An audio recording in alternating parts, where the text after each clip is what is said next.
Bismillahirrahmanirrahim. Assalamualaikum warahmatullahi wabarakatuh. Ismi Muhammad Arif Rusli, Raqam Tulab, Sani Wahid, Sitta Salis Salis Wahid. Ana مع مجموعة ستقدم عماد الأحكام للعابد الأبلغاني المقدس. في المقدمة الكتاب عماد الأحكام لعابد الغاني المقدس هو من الكتاب الفقه الذي يتركز على بيان أحكام الشريعة الإسلامية استند إلى الأدلة الصحيحة من القرآن الكريم وسنة النبي محمد صلى الله عليه وسلم. في هذا الكتاب جميع المؤلف ورتب المختلف أنواع الأحكام للعبادات كالصلاة والصيام والزكاة والحج والمعاملات كالتجارة الزواج الحدود وغيرها بشكل منظم ومنهجي. يعتمد المؤلف في منهج على الحفاظ على السنة وفهم سلف الأمة الصالحين مع تجنب كل أنواع التأويل أو التشبيه على الله تعالى. طيب، اسمه ونسبه آه عبد الغني المقدسي، واثنين أبو محمد عبد الغني بن عبد الوحيد بن علي بن سرور بن رافع بن حسن بن جعفر المقدسي الجماعي. ومولده قال الذكي المنذري، وذكر عنه بعض أصحابه ما يدل على أن ولده سنة 40 و40 وخمسمائة. ونشأته واردتها نشأ رحمه الله رحمه الله في أسرة عريقة ومشهورة بالعلم وفضل، وتع- وتعودوا أصلها إلى سلالة كريمة في ميدان العالمة. وقد سمع كثيرا من المعلوم في دمشق، ولما بلغ من العمر نحو 20 سنة شرع في رحلتها العلمية إلى الإسكندرية وبيت المقدس ومصر ودمياط وبغداد وحران والموصل وأصفهان ومحدان. ومذهبها عقيدة الإمام حافظ عبد الغني المقدسي تقوم على منهاج أهل السنة والجماعة، على منهاج السلف الصالح. وشيخه وفي دمشق أبا المكرم عبد الواحد بن حلال وأبا العملي بن صبري. وفي بغداد أبا الفتح بن الباطي وشيخ عبد القادر. موصل أبا الفضل عبد الله بن أحمد الخاتم و- وغيرها في بلاد آخر.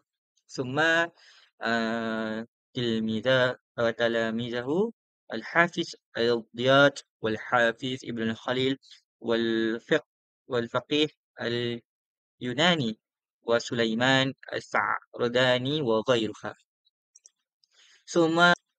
ثم وقد أثنى عليه مشايخه. قال أبو اليمان زيد بن حسن الكندي إنه لا يضاهيها عهد بعد الدرقطاني، كما ذكر الألديان عن القليلين. فقد من يفهمون علما مثل حافظ عبد الغني، وعند امتدح جهوده في تصحيح الخطأ في علم الحديث. والمؤلفته مؤلف إلى 70 كتابا كما حصر الباحثون. وفاته توفى في اليوم اثنين ثلاثة الثلث والعشرين وكيل الرابع وعشرين من شهور رابع الأول سنة عن 59 سنة. طيب، تصل إلى صديقي أيمن. Bismillahirrahmanirrahim. Assalamualaikum warahmatullahi wabarakatuh. بعد ننتقي إلى جزء التالي. اسمي أحمد أيمن أشرف بأحمد رزيزي، الجزء التالي هو وصف الكتاب. عمدة الأحكام هو كتاب جمع فيه الإمام حفيظ عبد الغني مقدسي حديث صحيح متعلقة بالأحكام الشرعية فقط، واقتصر فيه على ما ورد في صحيح البخاري وصحيح مسلم. وهما أصح الكتب بعد كتاب الله تعالى. الشريحة التالي هو سبب التعليف. في هذا الشريحة الهدف الأساسي من تعليف هذا الكتاب هو تسهيل حفظ وفهم أحاديث أحكام على طلاب العلم الشرعي، وتقديم مرجع مختصر ودقيق للعلماء والطلاب والمفتين والدعاة. ويتميز الكتاب بعدم تناوله قضايا العقيدة أو التفسير أو السيرة، بل يركز تركيزا كاملا على الفقه فقط.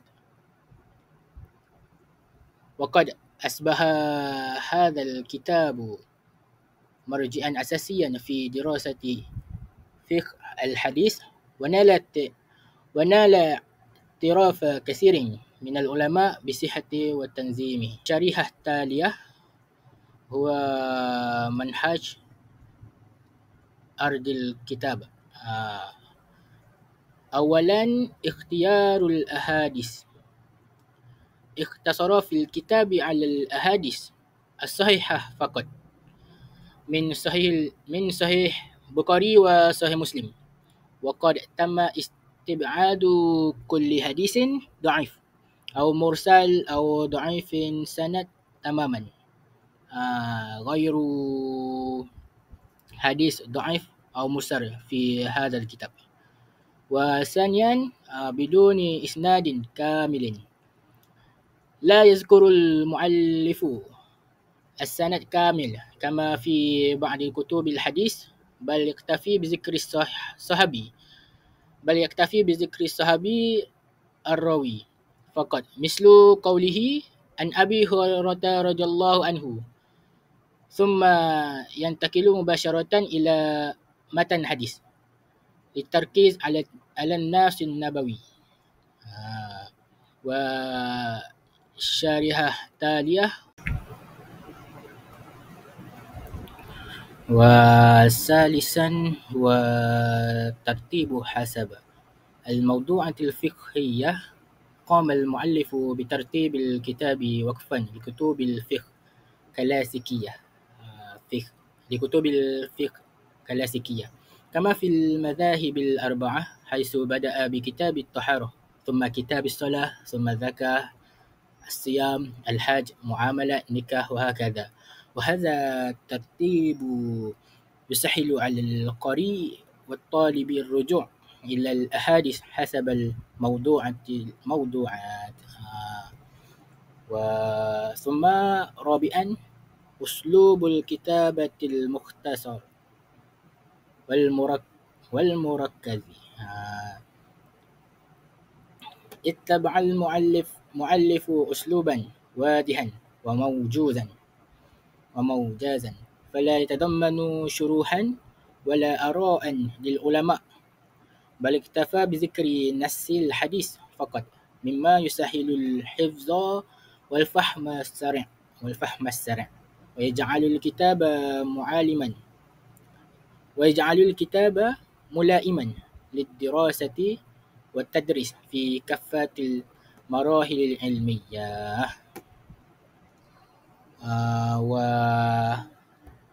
وكل أربعة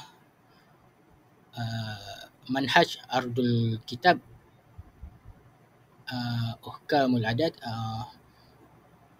تجعل الكثير من الناس يحبون هذا الكتاب، لأن منهج أرض الكتاب. لهذا كل منهج أرض الكتاب، وهي 2 3 4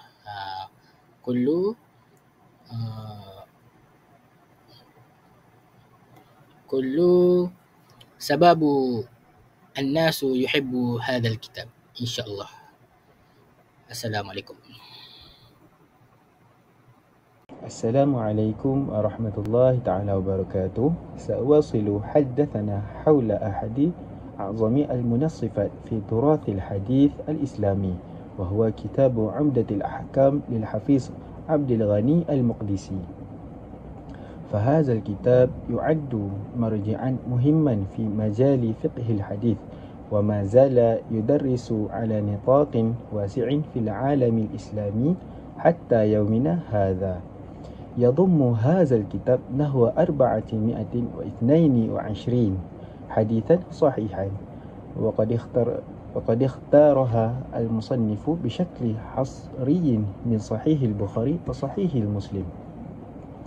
ومن الملفت أن الكتاب لا يتضمن آيات من القرآن الكريم بشكل مباشر، ولكن غالبية أحاديثه تعتبر شروحا تطبيقية للآية الشرعية الواردة في القرآن، وتشمل هذه الأحاديث كل الجوانب الرئيسية في عبادات والمعاملات. ثم سأواصل بيتم تربية هذا الكتاب وفقا لأبواب الفقه الرئيسية في الكتاب التي يجري الاعتماد عليها في التعليم الإسلام. ومن بين الأبواب الواردة فيه وهو باب العبادة وباب المعاملة وباب القوانين. ويساهم هذا الترتيب في تسهيل الرجوع والحفظ، كما يجعل الكتاب عمليا وميسرا للطلاب والمعلمين على حد سواء. ثم من حيث المنهجية، فإن المؤلف قد اقتصر في اختياره على الأحاديث الصحيحة الواردة في صحيح البخاري ومسلم فقط، دون إدراج سند كامل أو تعليقات وشروح زائدة. وقد رتب الأحاديث حسب المواضيع الفقهية، بداء من العبادات وحتى القضاء وعتق الرقاب. وقد صيغ المتن بأسلوب واضح مختصر ليكون سهلا في الحفظ والفهم للطلاب. ويدل هذا النهج على حكمة تربوية عند المؤلف، حيث جمع بين صحة المصادر وتيسير التعلم. ثم نتوصل بمدح العلماء عن هذا الكتاب. قد حظي هذا الكتاب بثناء واشتهار واسع من قبل العلماء على مر العصور، ومن بين من أثنى عليه: وأولا الإمام ابن الدقيق العيدي صاحب شرح الأحكام، وهو من أشهر الشروح على هذا الكتاب. وثانيا شيخ عبد الله البسام، هو صاحب شرح تيسير العلام، وهو شرح ثالث يوافق الاستيعاب الطلاب والمبتدئين. وآخرا كما أولى هذا الكتاب عناية كبيرة كبار العلماء مثل ابن عثيمين والصنعاني وابن حجر.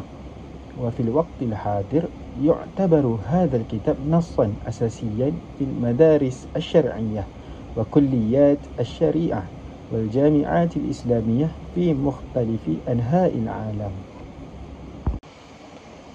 الخلاصة اللي حدثنا هو: يعد كتاب عمدة الأحكام عملا مهما في تراث المعرفة الإسلامية، فهو يجمع بين هجية الحديث الصحيح وتجميع الفقه العملي، فهو ليس مرجعا للفقه المبني على سنة فحسب، بل هو أيضا نص أساسي في تربية إسلامية، ويثبت تفوقه استمرار دراسته وتدريسه والبحث فيه من قبل العلماء عبر التاريخ إلى يومنا هذا. هذا فقط منا، شكرا على حسن استماعكم.